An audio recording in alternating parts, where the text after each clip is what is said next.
जी, तो बच्चों, कैसे हैं आप? ठीक-ठाक हैं, खुश हैं? ये वाली वीडियो अगर आप अच्छी तरह से देख लेते हैं, तो आपको इंग्लिश का जो पेपर फर्स्ट ईयर में आएगा, उसको सॉल्व करने में कोई मुश्किल पेश नहीं आएगी। ये आपको पहले से मैं गारंटी दे देता हूँ। Let's see what you have to discuss in this paper and what you will learn from this paper. देखें, ये आपके पास पेपर है, क्वेश्चन एंड टाइम मैनेजमेंट। आपके पास फर्स्ट ईयर के पेपर में आप बैठे हुए हैं और सपोज आपकी इतनी तैयारी भी नहीं है। बिल्कुल परेशान होने की जरूरत नहीं है, इतनी तैयारी तो होनी चाहिए ना कि आपको पता हो कि क्या क्या पेपर है वगैरह वगैरह। तो आपने क्या करना है कि आपको क्वेश्चंस पता होना चाहिए और आपको टाइम मैनेजमेंट के बारे में अच्छी तरह से पता होना चाहिए। तो देखिए, टाइम आपके पास है 2 आवर्स 30 मिनट्स का मतलब 150 मिनट्स आपके पास मौजूद है।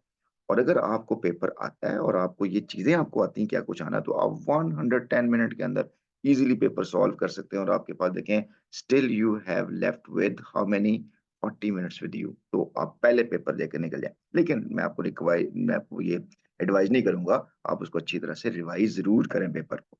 तो आपके पास जो पेपर है वो टू मार्क्स 80 मार्क्स हैं और उसमें 75 मार्क्स आप इजीली ऑब्टेन कर सकते हैं, मतलब 95 मार्क्स आपके पास आ सकते हैं। तो ये 20 मार्क्स दोबारा कौन से जो रह गए वो कौन से, वो ऑब्जेक्टिव के। आपको पता है कि पेपर जो है ऑब्जेक्टिव होता है और सब्जेक्टिव होता है। ऑब्जेक्टिव के 20 मार्क्स हैं और सब्जेक्टिव के 80 मार्क्स हैं। 20 ऑब्जेक्टिव में आप 20 मार्क्स इजीली ले सकते हैं, लेने भी चाहिए। तो आपके पास रह गए 80 मार्क्स और इसमें से कितने नंबर मिलने हैं आपको? 75 नंबर लेने हैं आपने। और टोटल आपके पास 95 मार्क्स बन जाएंगे आपके पास, और आपके पास आने भी चाहिए। ठीक है जी? चलते हैं जी। सेक्शन 1 में क्या क्वेश्चन आएगा? सेक्शन 1 के अंदर सबसे पहले आपको वो कह देगा कि आंसर करें 3 टू 5 लाइन्स के अंदर फॉलोइंग एनी 6 क्वेश्चन। ये बुक 1 में से आएगा। बुक 1 शॉर्ट स्टोरीज़ हैं और उसमें से आपको कितने क्वेश्चन आने हैं? 6 क्वेश्चन आने हैं, 6 क्वेश्चन है। और आप जानते हैं कि आपके 15 लेसन है और 15 लेसन के अंदर उसने सिर्फ 6 क्वेश्चन उठाने हैं। आप सोच रहे होंगे, यार ये क्या बात हुई? ये मतलब इसको तो हर चीज़ को पढ़ना पड़ेगा, लेसन को पढ़ना पड़ेगा, ठीक है ना? लेकिन एनी हाउ आपने 6 क्वेश्चन जो हैं वो आपने सॉल्व करने हैं और उसको वो आपको कितने क्वेश्चन देगा? वो आपको जो है ना, वो उसमें से तकरीबन 9 क्वेश्चन आपको देगा। 9 में से आपने 6 क्वेश्चन करने होंगे। तो अगर आप हर क्वेश्चन के अंदर भी 2 मिनट लगा, वाक़ई 2 मिनट लगते हैं, ज़्यादा की बात नहीं होती। तो अगर आपके पास 6 क्वेश्चन हैं और 2 मिनट में लगाए, तो 12 मिनट्स के अंदर या 15 मिनट्स के अंदर आपका ये पहला क्वेश्चन सॉल्व हो जाता है। और हर क्वेश्चन को आपने कैसे सॉल्व करना है, ये मैं अभी आपको थोड़ी देर में बता देता हूँ कैसे करना है आपने। तो आपके ये 12 मार्क्स तो इसी क्वेश्चन के अंदर पहले में आपके आ गए। दूसरा क्वेश्चन जो है वो, अच्छा, अब ये जो क्वेश्चन नंबर 2 असल में क्यों है, इसलिए कि क्वेश्चन 1 ऑब्जेक्टिव का होता है। तो क्वेश्चन 2, क्वेश्चन 3 जो है वो आपका बुक 3 प्लेज़ में से आएगा। आपको पता है 3 प्लेज़ हैं और उन 3 प्लेज़ के अंदर वो कितने क्वेश्चन पूछेगा? 5 क्वेश्चन पूछेगा। 8 क्वेश्चन देगा, उसमें से आपको 5 करने होंगे। और ये अगर आप 2 मिनट में एक क्वेश्चन सॉल्व कर लेते हैं, तो 10 मिनट के अंदर आपका क्वेश्चन नंबर 3 सॉल्व हो जाता है। तो इसका मतलब ये है कि 10 से 13 मिनट के अंदर आप जो है वो ये क्वेश्चन नंबर 3 आपको सॉल्व कर लेंगे आप, ठीक है? और ये कितने मार्क्स का होगा? ये 10 मार्क्स आपको इसमें मिल सकते हैं। इस तरह से क्वेश्चन नंबर जो 4 है, वो भी आपने 3 टू 5 लाइन्स लिखनी है और ये 4 ऑफ द फॉलोइंग क्वेश्चन्स हैं। कितने?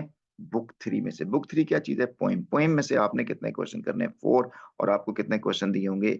6 क्वेश्चन दिए होंगे। यानी 6 क्वेश्चन करने के लिए 9 दिए होंगे, 9 में से 5 क्वेश्चन कितने करने होंगे? 8 में से, और 4 क्वेश्चन करने होंगे 6 में से। ठीक है जी? तो आपके पास अगर आप हर क्वेश्चन को 2 मिनट में सॉल्व करते हैं, तो ये 8 मिनट में आप सॉल्व कर सकते हैं और मार्क्स कितने हुए आपके? 8 मार्क्स हो गए आपके।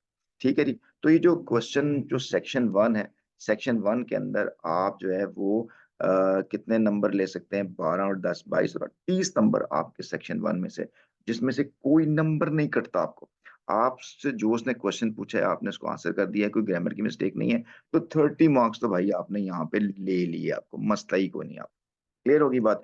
और अब ये क्वेश्चन कैसे अटेम्प्ट करना है, ये मैं आपको सेकंड फेज़ के अंदर इसको बताऊँगा कि किसी किस्म की घबराने की ज़रूरत नहीं है आपको। बस स्टोरी का पता होना चाहिए, क्वेश्चन खुद ब खुद आप इसको सॉल्व कर लेंगे, ये गारंटी है। सेक्शन 2 पे आप आ जाएँ, सेक्शन 2 के अंदर आपका जो क्वेश्चन नंबर 5 होगा, वो आपने एक लेटर लिखना है, फ्रेंड को रिक्वेस्टिंग हिम, कोई भी लेटर आ सकता है या आपको कोई एप्लीकेशन आएगी, इसमें आपके लिए ऑप्शन है। तो अगर आप लेटर लिखेंगे थोड़ा-सा लंबा लिखा जाता है, एप्लीकेशन लिखेंगे थोड़ा-सा स्मॉल, टू द पॉइंट लिखेंगे जाएँगे, नंबर गेनिंग में कोई फ़र्क नहीं पड़ता।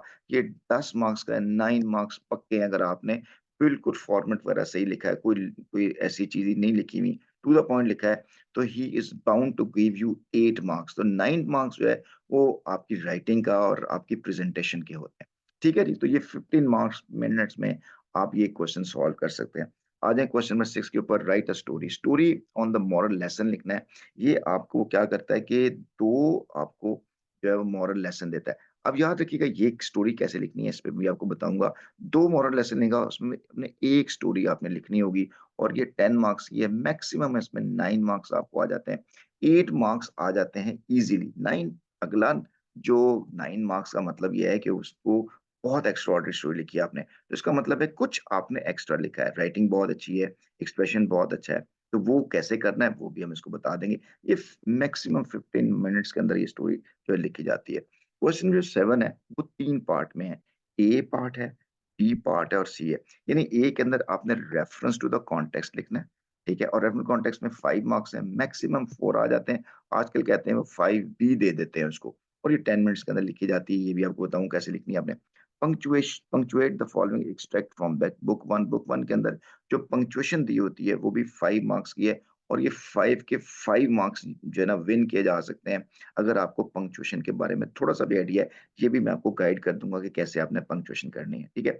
और सी जो है पार्ट, वो एनी पेयर्स ऑफ वर्ड है, पेयर ऑफ वर्ड्स में पेयर्स ऑफ वर्ड्स के अंदर भी आपके 5 मार्क्स हैं और 5 मार्क्स ही लिए जा सकते हैं और ज़्यादा से ज़्यादा 10 मिनट के अंदर आप इसको सॉल्व कर सकते हैं। और क्वेश्चन नंबर जो 8 है, वो आपकी ट्रांसलेशन का है और ये ट्रांसलेशन के अंदर ज़्यादा से ज़्यादा 13 14 मार्क्स भी लिए जा सकते हैं अगर आपने बहुत एक्स्ट्राऑर्डिनरी ट्रांसलेशन की हो, ये भी 15 मिनट के आप अंदर इसको सॉल्व कर सकते हैं। तो ये है आपका पेपर पैटर्न। अगर आपको इस पेपर पैटर्न के बारे में अच्छी तरह से पता है, आपने पहले से माइंड बना लिया हुआ है कि मैंने कौन-सा क्वेश्चन किस अंदाज़ से करना है, तो यकीन जानिए आपके ये 2 ऑवर 30 मिनट्स जो है ना, वो 150 मिनट्स के अंदर ही आपके स्क्वीज़ होके, यानी मतलब 110 मिनट्स के अंदर आप इस पेपर को ईज़िली सॉल्व कर सकते हैं। ये है पहला फ़ेज़ जिसको आपने अंडरस्टैंड करना है। अब मैं इसको जल्दी से ओवरव्यू दे देता हूँ कि आप क्या कुछ करेंगे ताकि फिर हम अगली वीडियो के अंदर वन बाय वन इसको डिस्कस करते हैं। जैसे जैसे ये आपका जो है वो सेक्शन 1 है। सेक्शन 1 के अंदर क्वेश्चन आंसर कैसे करना है, मैं आपको अलग वीडियो के अंदर उसको डिटेल में डिस्कस करूँगा, ऐसे वीडियो लंबी हो जाएगी। इस तरह से अगर आपने सेक्शन 1 पे जाना है और ये वो मैंने आपको ये तरीका इसका बताता जा रहा हूँ। ये जस्ट आपको एक ओवरव्यू है। अगली वीडियो के अंदर मैं आपको डिटेल में बताऊँगा कि आपने इसको कैसे करना है। इस तरह से ये आपका सेक्शन 2 है और सेक्शन 2 के अंदर राइट अ लेटर लिखना है, एप्लीकेशन है, स्टोरी है और ये आपने किस तरह लिखना है, ये भी मैं आपको ज़ाहिर-सी बात है कि इसको हम डिटेल से डिस्कस कर लेंगे। आपको जस्ट मैं आपको बता ही जा रहा हूँ कि ये पूरा काम आपको इस किस अंदाज़ से करना है, ठीक है जी? ये वो सारी भी मतलब ये स्टोरीज़ के हवाले से भी है, कितनी हम आपको ये स्टोरीज़ हैं, उनमें से 1 ही आएगी या 2 आएँगी, वो आपको क्लियर हो जाएगा। ये वो स्टोरी लिखने का पैटर्न आ जाएगा। सेक्शन 2 भी आप यूँ समझें कि ये आपके लिए बस एक ओवरव्यू है। नेक्स्ट वीडियो के अंदर मैं आपसे डिटेल से बात करेंगे।